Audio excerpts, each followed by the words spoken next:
अस्सलाम वालेकुम। आज हम बात करेंगे कि हर सस्ती प्रॉपर्टी अच्छी नहीं होती, क्योंकि बाद मर्तबा आपको सस्ती प्रॉपर्टी महंगी पड़ सकती है। अब उसकी क्या रीज़न्स हैं, क्या-क्या इसके एस्पेक्ट्स हम आप डिस्कस करेंगे। आज एक मेन एस्पेक्ट डिस्कस करते हैं कि देखें, जब आपको कोई सस्ती प्रॉपर्टी मिलती है, देखें किसी भी फील्ड पे आप जाते हैं, फॉर एग्ज़ाम्पल गाड़ी की फील्ड में, प्रॉपर्टी की फील्ड में, उसका एक मार्केट रेट होता है। अगर आपको मार्केट रेट के हिसाब से चीज़ मिल रही है, फिर तो ठीक है, फिर आप उसमें नॉर्मल जो प्रोसेस है उसका वेरिफिकेशन का, सारी चीज़ें चेक करने का, वो आप देखेंगे। लेकिन बाद मर्तबा आपको बहुत ज़्यादा मुनासिब चीज़ मिल रही होती है, मार्केट से बहुत नीचे मिल रही होती है। और उसके साथ-साथ आपको जो ब्रोकर है, जो पर्सन सेल करने वाला है, या जो मिडल पर्सन है, वो आपको फ़ोर्स भी कर रहा होता है कि सर जल्दी करें, सर जल्दी करें, ये प्रॉपर्टी वाले की निकल जाएगी। वहाँ आपको थोड़ा कॉन्शियस होना चाहिए कि अगर आपको बहुत ज़्यादा मुनासिब, बहुत ज़्यादा सस्ती प्रॉपर्टी मिल रही है, स्पेशली प्रॉपर्टी की फील्ड में बात करें, तो उसमें कोई इश्यूज़ भी हो सकते हैं। क्योंकि सस्ती प्रॉपर्टी जो है ये हर ज़रूरी नहीं है कि वो ठीक भी हो। इसलिए आपको जब सस्ती का आप सुने कि जी बहुत सस्ती चीज़ मिल रही है और फ़ौरी पेमेंट करनी है, तो एक दफ़ा आप पॉज़ लें, रुक जाएँ, उसको चेक करें। क्योंकि बाद मर्तबा क्या होता है कि फ्रॉड जो है ये सस्ती की वजह से होते हैं। इवन के जैसा कहा जाता है ना कि फ्रॉडिया जो है तब तक ज़िंदा है जब तक लालची लोग ज़िंदा हैं, तब तक फ्रॉडिया भूखा नहीं मरता। तो लालची से मुराद ये ज़रूरी नहीं है कि वो सेंस में ही हो, मतलब इस सेंस में भी है कि आपको अच्छी चीज़ मिल रही है और आप उसके लिए स्टेप लेते हैं, रिस्क लेते हैं, वो तो बिज़नेस का हिस्सा है। लेकिन प्रॉपर्टी की फील्ड में अगर आपको लगता है कि जी बहुत ज़्यादा सस्ती चीज़ मिल रही है और हमें फ़ंड लेना चाहिए और फ़ोर्स भी कर रहे हैं लोग आपको, तो आपको देखना चाहिए कि उसमें कोई इश्यूज़ तो नहीं है। फॉर एग्ज़ाम्पल उसमें स्पेशली हम डॉक्यूमेंट की बात कर लेते हैं आज, नेक्स्ट इसमें स्टेप बाय स्टेप डिस्कस कर लेंगे कि बाद मर्तबा क्या होता है, उसके डॉक्यूमेंट्स बिल्कुल ऐसे होते हैं कि उसमें कोई इश्यूज़ होते हैं। फॉर एग्ज़ाम्पल अगर सोसाइटीज़ की बात करें तो सोसाइटीज़ में तो प्रॉपर सिस्टम है, उसमें भी आप चेक कर सकते हैं, उसमें कोई स्टे तो नहीं हुआ हुआ, या उसमें कोई और शेयर होल्डर्स तो नहीं है, जो उनमें क्या होता है कि 3-4 या 5 शेयर होल्डर्स हैं, बहन भाई हैं, या इस तरह हैं, तो वो एक सेल कर देता है सस्ता और कुछ पैसे लेकर वो साइड पर हो जाता है और बाकी जो हैं वो सेल नहीं कर रहे होते, तो वहाँ इशू क्रिएट हो जाता है। या बाद मरतबा क्या होता है, फेक लोग भी आते हैं।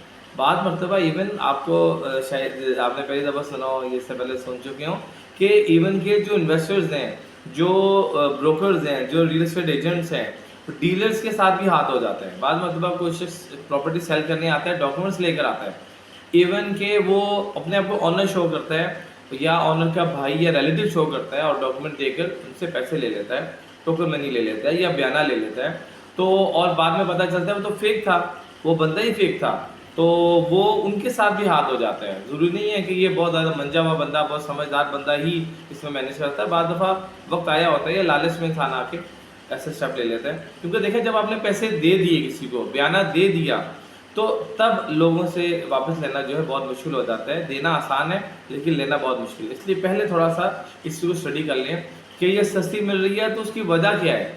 इसके ड्रॉबैक्स क्या-क्या हैं? उनमें स्पेशली सबसे पहला जो ड्रॉबैक आपने चेक करना है, वो डॉक्यूमेंटेशन का करना है कि ये जगह जो है लिटिगेशन की जगह तो नहीं आ गई कहीं। बाद मतलब सोसाइटीज़ में भी ऐसा हुआ है। अगर हम डिस्कस कर लेंगे इस चीज़ को, या कभी आपसे बात होगी तो हम उसको डिस्कस कर लेंगे। तो सोसाइटीज़ ऐसी हैं जो बिल्कुल क्लियर थी, आज से 10 साल पहले क्लियर थी फॉर एग्ज़ाम्पल। तो 2 साल पहले या 5 साल पहले उनमें कुछ एरियाज़ में, कुछ ब्लॉक में इश्यूज़ आ गए।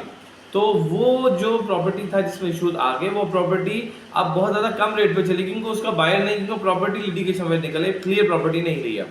तो ऐसी प्रॉपर्टी बाद लोग जो हैं वो जल्दी में सेल करते हैं ताकि जो बायर है उसको पता ना चले कि उसमें इशूज़ निकल आया है, तो वो सेल आउट कर देते हैं। लेकिन जब आप ट्रांसफ़र के लिए सोसाइटी ऑफिस जाते हैं या मुतल्लिका रजिस्ट्री वाली जगह पे जाते हैं, तो पता चलता है कि इसमें इशूज़ हैं और ये ट्रांसफ़रेबल नहीं है।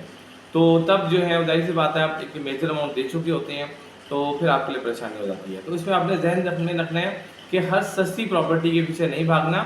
अगर आपको सस्ती प्रॉपर्टी शो होती है, कोड होती है, बताया जाता है, आप देखें इसको, लेकिन फ़ौरन उसको जो है डोंट रश फॉर डैट, फ़ौरन पैसे ना दें क्योंकि बाद में फिर मसाइल पैदा हो सकते हैं। इसलिए थोड़ी-सी इसमें रिस्क है। मतलब वैसे तो ओवरऑल इन्वेस्टमेंट में होता है, लेकिन प्रॉपर्टी से रिलेटेड अगर आपको ज़्यादा सस्ती चीज़ मिलती है और आप जो है वो सोचे समझे बगैर या तो आप जिस पर ट्रस्ट करते हैं उसका काम है उसकी रिस्पॉन्सिबिलिटी पूरी करना।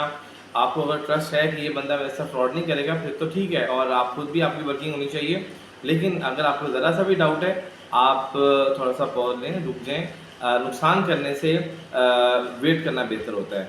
تو باقی جو ہے انشاءاللہ اس کے نیکسٹ اسپیکٹ پہ بات ہوگی، تھوڑی ویڈیو لمبی ہو رہی ہے، تو انشاءاللہ نیکسٹ اس میں ہم جو ہے اس سے مزید اسپیکٹ پہ غور کریں گے کہ جو پراپرٹی سستی مل رہی ہوتی ہے اس میں کیا کیا ڈرا بیکس ہو سکتے ہیں، جس کی وجہ سے پراپرٹی میں جو ہے آپ کو تھوڑا سا چیک کرنا چاہیے، دیکھنا چاہیے.